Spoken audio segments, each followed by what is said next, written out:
Bienvenida a Period Dramas, tu podcast sobre salud con perspectiva feminista.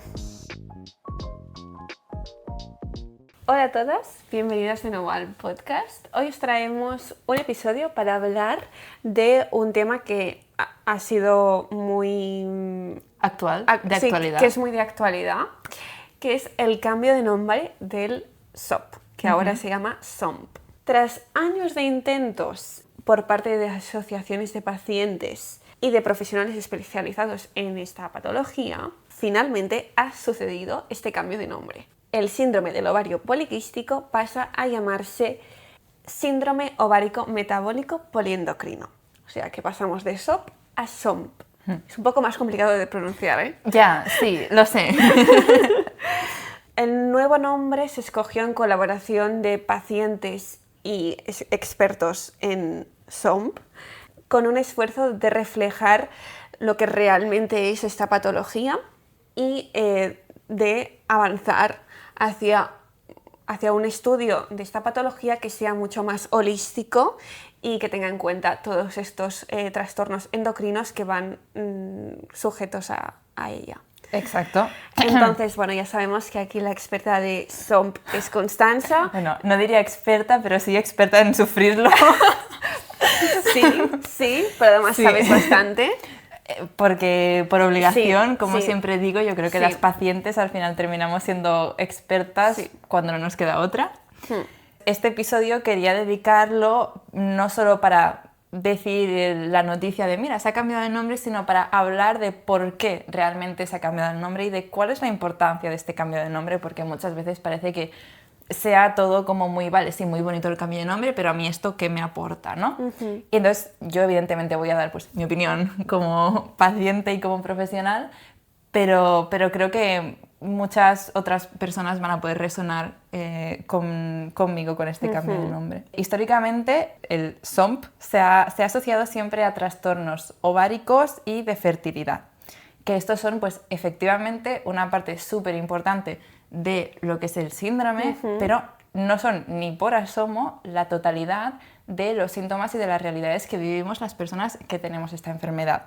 El nombre síndrome del ovario poliquístico, de hecho, es un nombre bastante reduccionista, que centra la atención de la comunidad científica en el aparato reproductor de las mujeres. Y con esto invisibiliza la realidad con la que convivimos millones de personas que tenemos el diagnóstico, que es que nuestros síntomas, que esta enfermedad va mucho más allá de unos ciclos irregulares, va mucho más allá de pues, la regla o de si ovulas o si no ovulas, es un conjunto de síntomas que además no siempre están relacionados con los quistes en los ovarios, que ya solo por eso no tiene mucho sentido llamarlo síndrome del ovario poliquístico. Sí. ¿Cuáles serían los síntomas y los signos de lo que es el SOMP? Realmente vivir con SOMP no es solo quistes en los ovarios, sino que es resistencia a la insulina, es un incremento de peso que no se puede controlar, es un exceso de andrógenos que se manifiesta como un incremento de vello corporal y una, además, distribución más, entre comillas, masculina de la grasa corporal, es decir, que se acumula más, por ejemplo, en la zona de la tripa que no tanto en los músculos o en los brazos.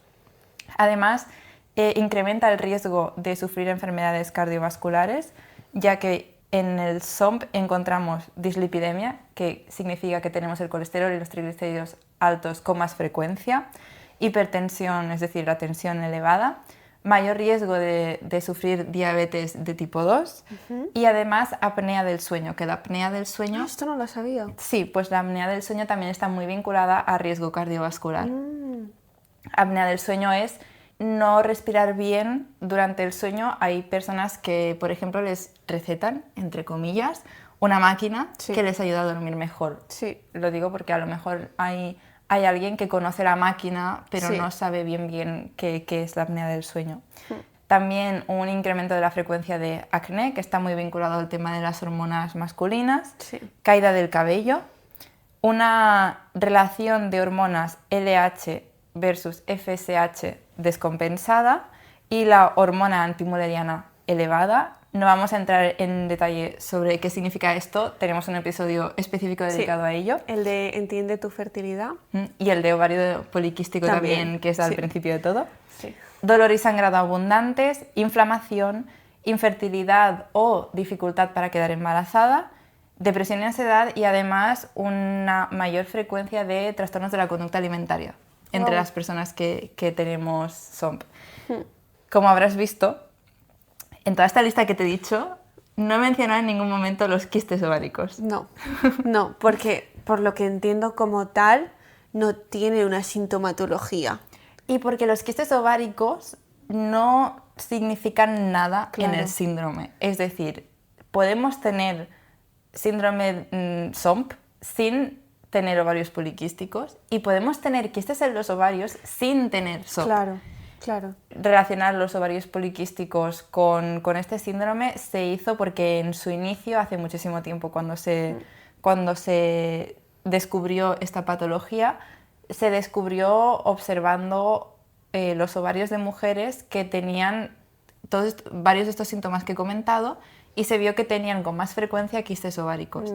Esto no quiere decir que por el hecho de tener quistes ováricos vayas a tener SOMP, porque lo que no hicieron las personas que pusieron nombre a esto fue, vale, y en el resto de mujeres que no tienen este síndrome, ¿cuántos quistes ováricos tienen? Solo se fijaron en las que sí que lo tenían. Claro. Entonces, claro, si tú no miras el resto de personas que no tienen estos síntomas, ¿cómo vas a saber si los quistes necesariamente están relacionados o no? Sí, que no está comparado. Exacto.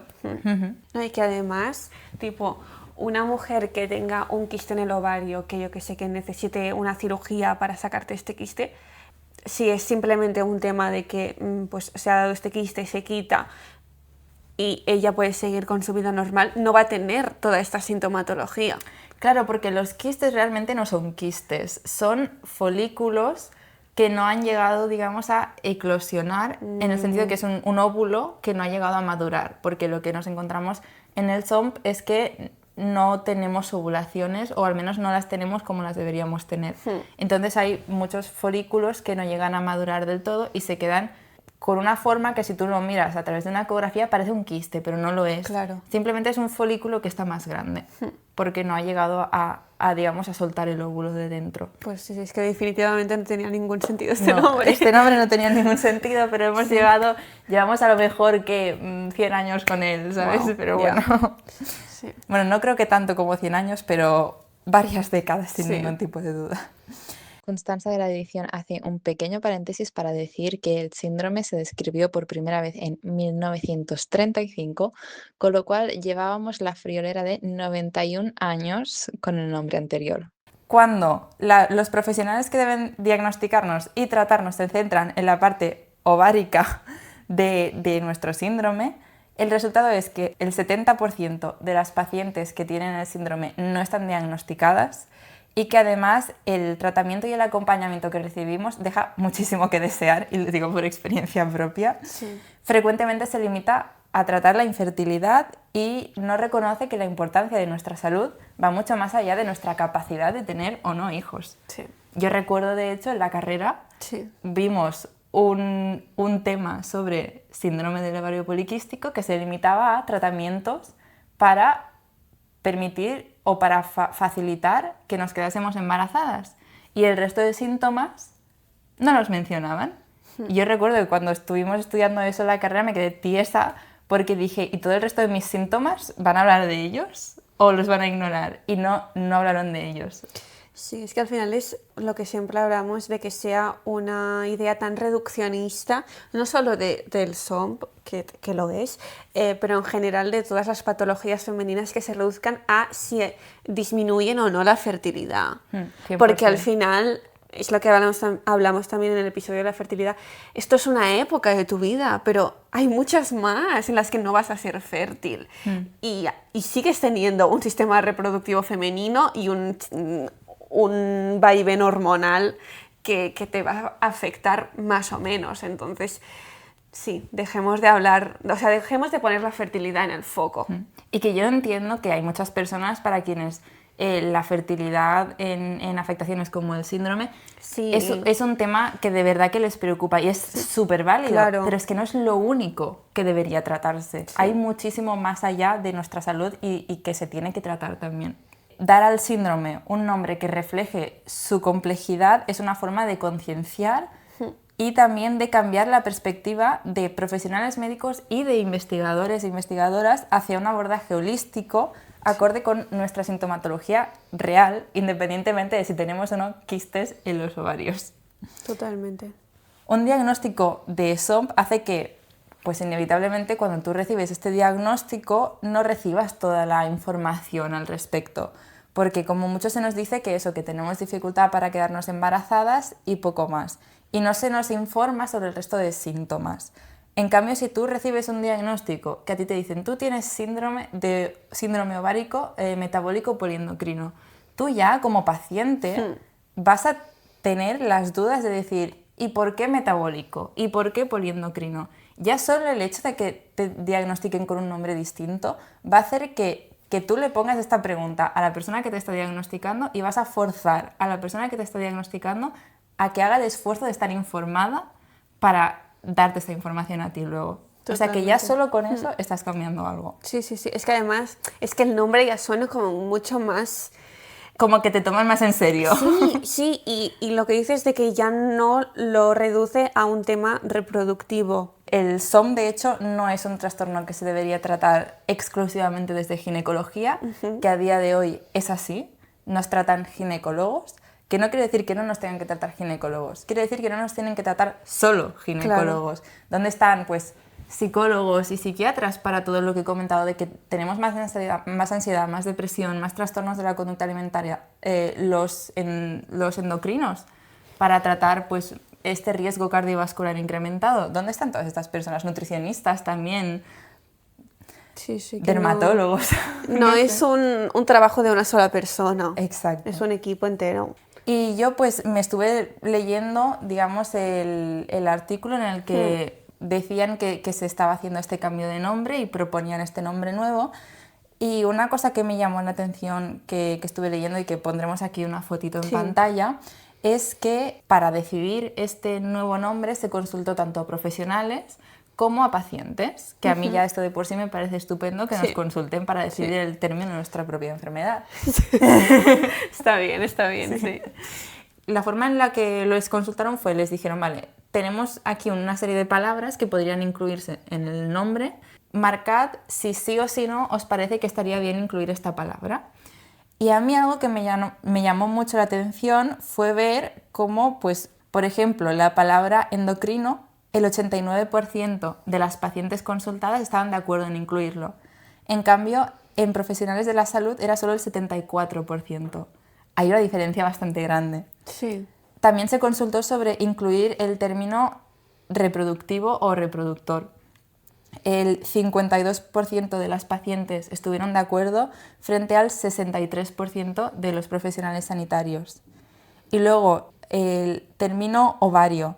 El 38% de las pacientes estuvieron de acuerdo frente al 53% de profesionales sanitarios. Sí, o sea que en Yo general... creo que estas diferencias te hacen darte cuenta del hecho de que muchos profesionales sanitarios, no todos ni de lejos, pero muchos, viven sin entender y ejercen su profesión tratando a personas con esta enfermedad sin entender lo que es esta enfermedad. Porque que me digas que más de la mitad de profesionales de la salud estaban de acuerdo con incluir el término reproductivo, pero en cambio había una diferencia muy grande de pacientes que decían que sí que querían incluir el término metabólico y profesionales de la salud que consideraban que no. Aquí te da a entender el hecho de que no están entendiendo del todo con qué convivimos nosotras. No, y además que todo el tema metabólico no es subjetivo. O sea, es que es lo que estás hablando tú de una dislipidemia que con una analítica de sangre se ve claramente. Sí. Entonces, que es simplemente el hecho de que no se limiten a hacer una ecografía. Exacto, sí. Ni a decir, ni a tener en cuenta cuánto hace que no te baja la regla. Sí. Y que en teoría el SOMP debería tener un seguimiento, no debería ser... Y esto no lo digo yo, no me lo estoy inventando yo, esto lo dicen las guías clínicas del tratamiento del SOMP, que debería haber un seguimiento anual de al menos tener una visita anual con la persona que te esté llevando para ver cómo estás de colesterol, cómo estás pues de cintura, de medida de cintura, cómo estás de acné, de hormonas, de todo. Esta visita anual no existe, o sea, no tienes este seguimiento, no tienes esta preocupación, que no es solo con el SOMP, evidentemente esto pasa con muchas otras cosas porque, pues bueno, el sistema público de sanidad está saturado, ya lo sabemos, pero es que especialmente con este tipo de patologías no pasa. Claro. Otro tipo de patologías sí que se lo toman más en serio. Sí. Pues, por ejemplo, todos sabemos que si tienes, yo qué sé, hipertensión, sí que tienes un control anual del médico o el médico que te va a ver y te va a medir la tensión una vez al año y ver si te tiene que cambiar o no el medicamento. Sí. Esto a nosotras no nos lo hacen. También puede ser que es erróneo, pero como hasta ahora el tratamiento se ha reducido solo a anticonceptivas, y sí que es verdad que, por ejemplo, pues hablaremos en algún punto de otro tipo de tratamientos, incluso tú has hablado de la metformina y de otros tratamientos que no solo son a nivel hormonal, sino más a nivel metabólico, pero quizá como aún no está en las guías... Pero es que sí que están las guías. Pues entonces no lo entiendo, la verdad. Porque sí que son tratamientos que tendrían que tener una recurrencia de consulta. Sí, pero es que como no, o sea, están en las guías, pero yo creo que las personas que te tienen que tratar no están informadas, porque es lo que te digo, si nosotras que nos graduábamos no hace tanto... Sí. Nos enseñaron, o sea, el tema sobre el SOMP en nuestra carrera era cómo mejorar nuestra fertilidad. ¿Cómo vas a esperar que la persona que se graduó hace 20 años te sepa tratar bien si no se ha preocupado esa persona de informarse? Que en la mayoría de casos no se han preocupado. Pues claro, entonces no tienes un seguimiento, no tienes un tratamiento y lo más importante, no tienes profesionales que entiendan realmente qué es lo que tienes y qué supone lo que tú tienes. Y que terminan ellos mismos pensando que solo es un tema de ovarios. Y efectivamente es un tema de ovarios, pero también es un tema de salud cardiovascular, es un tema de salud mental, es un tema de salud hormonal que va mucho más allá de solo ovarios. No, y que todo el tema cardiovascular a mí me parece como razón muy grande para que haya este control y que puede ser grave si no está controlado. Entonces, y además que ya es un diagnóstico que se suele hacer en personas jóvenes. Sí. 100%. ¿Sabes? Que no estamos hablando de que a partir de los 40, que es cuando aumenta el riesgo cardiovascular, ¿no? Entonces, bueno, espero que esto sea como motivo para que cambien, o sea, que no cambien las guías, sino que cambie el método ya no de tratamiento, sino de gestión de paciente. Sí, y me va perfecto esto para ligarlo con la conclusión del episodio de hoy, que es que el cambio de nombre no es una varita mágica que vaya a solucionar todos los problemas que llevamos arrastrando con un legado de siglos de misoginia médica.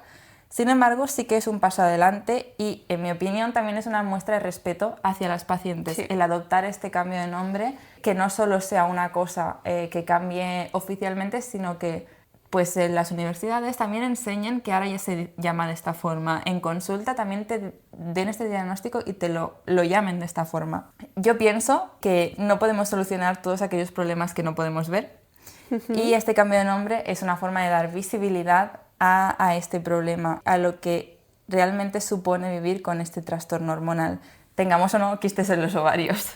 Sí, totalmente. Han sido unas buenas semanas para el SOMP y, como dices tú, esperemos que esto empiece una serie de cambios que vayan a mejor y que todas las que convivís con esta patología pues tengáis mayor visibilidad y mejor trato, que es lo más importante. Sí, la verdad. Y a seguir luchando como pacientes, porque al final esto se ha conseguido con la presión de muchísimas asociaciones de pacientes, así que a seguir luchando, chicas. Se consiguen cosas, o sea, el tema es que se tarda mucho tiempo. Pero se consiguen. Tenemos que tener fe. Quien la sigue, la consigue, ¿no? Sí. Pues si queréis más contenido sobre SOMP, no sé si tendremos que cambiar. No vamos a cambiar los títulos de los episodios. No. Porque se hicieron en otra, cuando sí se llamaba así. Pero bueno, que tenéis un abanico de episodios sobre el SOMP. Y otros que no son específicos de la patología, pero en la que sí tocamos temas que también son importantes. Así que nada, esperemos que os haya gustado y nos vemos en el siguiente. Adiós.